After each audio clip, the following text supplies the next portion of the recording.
realmente ético y moral, y que Juan Bosch era un hombre ético y moral.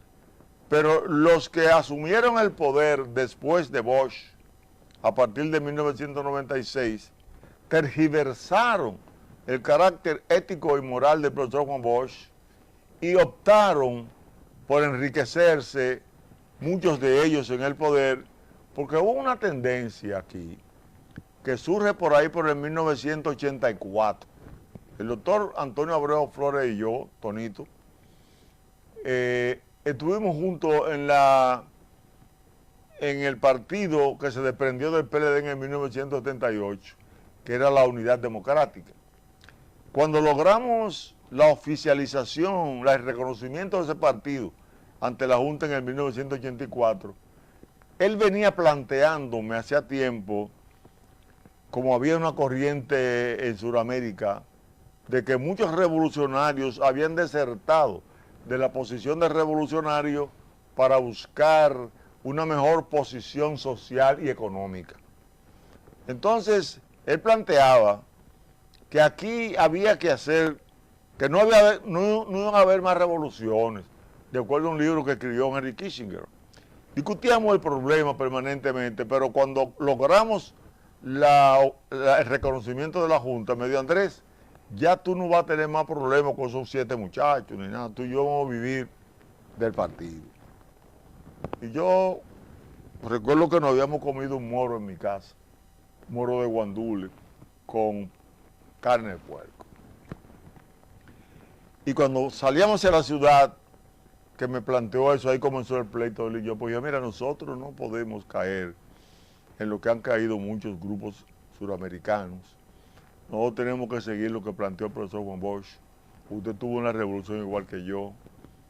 Esto que dijo Camaño, que yo lo tenía desde que salí de la cárcel en mayo, a fines de mayo, en junio de 1965, yo le dije: no tenemos que luchar por eso, contra la corrupción. Claro, el director lo tiene ahí. Sí, y eso es corrupción, y yo no voy a trabajar con la corrupción. Ya yo había renunciado de aduana, sí, por asunto de corrupción.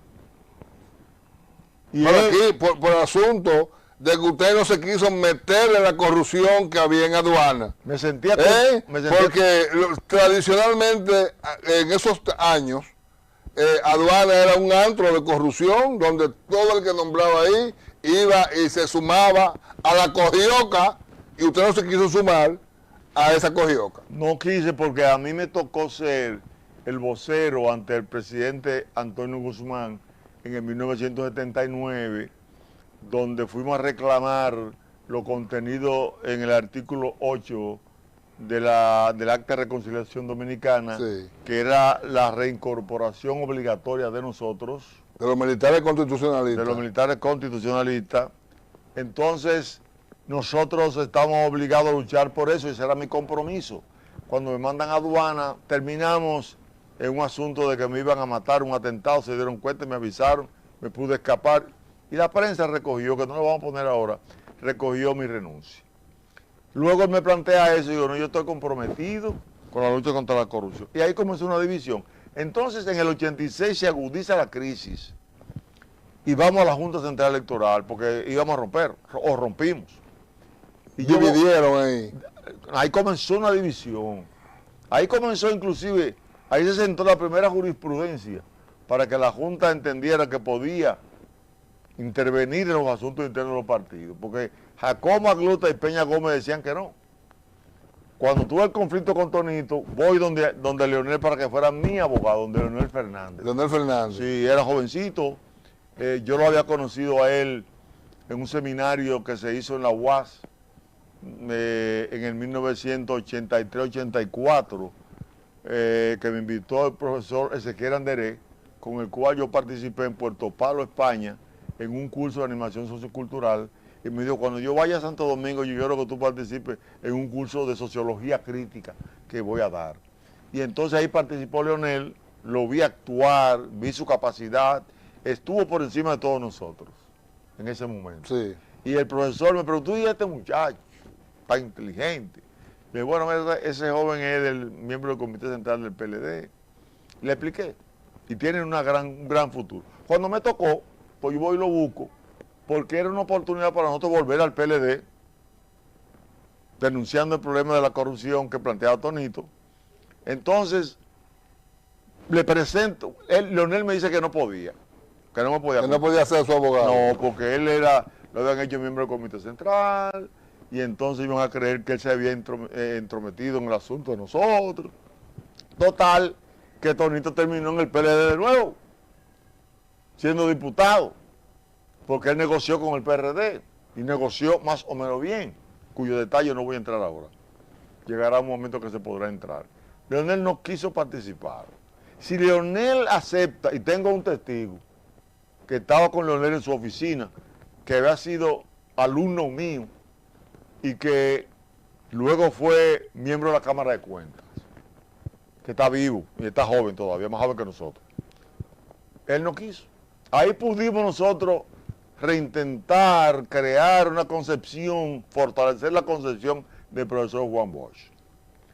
Luego, Leonel Fernández, nosotros tuvimos algunos inconvenientes en otras oportunidades y también venciendo obstáculos y nosotros denunciando la corrupción, no contra él, sino la corrupción que se estaba dando en el Estado. Porque ya en el gobierno de Hipólito Mejía, algunas de sus gentes habían caído presos por corrupción. Nosotros entonces, lo que hicimos fue que quisimos alertar, cuando hablo de nosotros, hablo de los constitucionalistas, civiles y militares, alertar al gobierno para que él no se dejara amarrar por un anillo de corrupción que lo mantuviera preso. Porque resulta que los gobiernos, por ejemplo, la politóloga Rosario Espinal publicó el pasado miércoles o ayer, Leonel, el último de los caudillos. Leonel se dejó amarrar de un grupo de compañeros que todavía lo tiene atado, como Danilo también.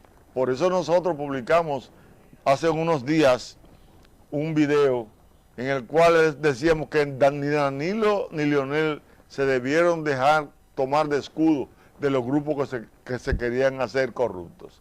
Nadie puede negar aquí en este país, porque así mismo como le propusieron a usted, vamos a vivir de los partidos, ¿verdad? Que usted se negó, así mismo le propusieron a ellos, porque hasta ese momento ellos estaban impolutos, Leonel y Danilo. Claro, y a lo mejor están, pero tienen muchas personas que están señaladas y que están ahora mismo en el banquillo de los acusados, y que faltan más, y que este gobierno que se comprometió con la lucha contra la corrupción,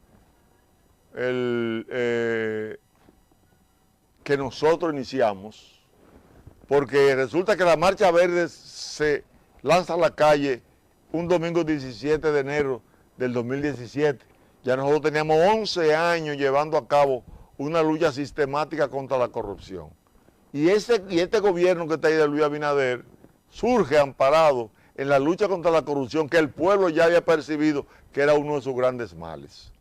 Nosotros le dijimos al presidente Luis Abinader y le hemos repetido que nosotros le acompañamos, primero porque él siguió la lucha de Camaño, de la corrupción, de la revolución. Fue con ese compromiso y ha logrado que el Ministerio Público tenga una serie de grupos detenidos, juzgados, como el pueblo está mirando hoy a través de los medios.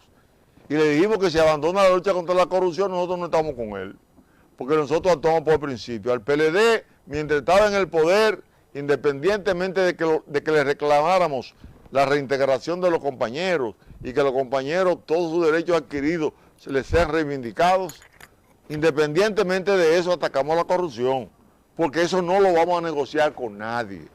Ni vamos a negociar la lucha contra la corrupción, ni vamos a negociar la lucha en favor de nuestros compañeros. Que nadie se equivoque y que diga que estamos pasando factura. Eso no es verdad. Nosotros estamos reclamando porque se firmó un acta de reconciliación dominicana. Y el acta de reconciliación dominicana se firmó con el gobierno constitucional de Camaño. Y ese gobierno... ¿Y con la OEA? Sí, la OEA lo hizo con él, no con el gobierno de reconstrucción que dirige Inver Barrera, que era a todas luces, era un gobierno de facto. Entonces nosotros estamos siguiendo lo que la Constitución y las leyes dicen y no vamos a dejar atrás la lucha por nuestros compañeros. Eso no va Eso no entra en discusión, ni tampoco en el chantaje que mucha gente plantea de que a la patria no se le cobra. No, la patria no se le... Nosotros le hemos aportado a la patria. Ahora, la patria tiene que reconocernos a nosotros a través del fundamento de la Constitución y las leyes, lo que a nosotros nos corresponde. Eso no es negociable, ni nadie nos va a confundir. Ahora, a este gobierno, nosotros lo hemos respaldado sin negociar con el gobierno, porque eso no lo vamos a negociar. Nosotros tenemos libre albedrío como grupo y decidimos que el presidente Luis Abinader merecía nuestro respaldo para un segundo periodo. Primero, porque la Constitución se lo permitía. En segundo lugar, porque había hecho un trabajo patriótico cuando él envió las tropas a la frontera para impedir que las bandas haitianas traspasaran hacia la República Dominicana, se creara un caos aquí, nos invadieran a nosotros y nos eliminaran nuestra soberanía, como lo hicieron en el 1965 y en el 1916. Eso había que evitarlo y lo respaldamos militantemente de una vez. Pero además de eso, el presidente Luis Abinader se ganó el aprecio del pueblo cuando se lanza a una lucha diplomática para traer los ojos del mundo hacia el conflicto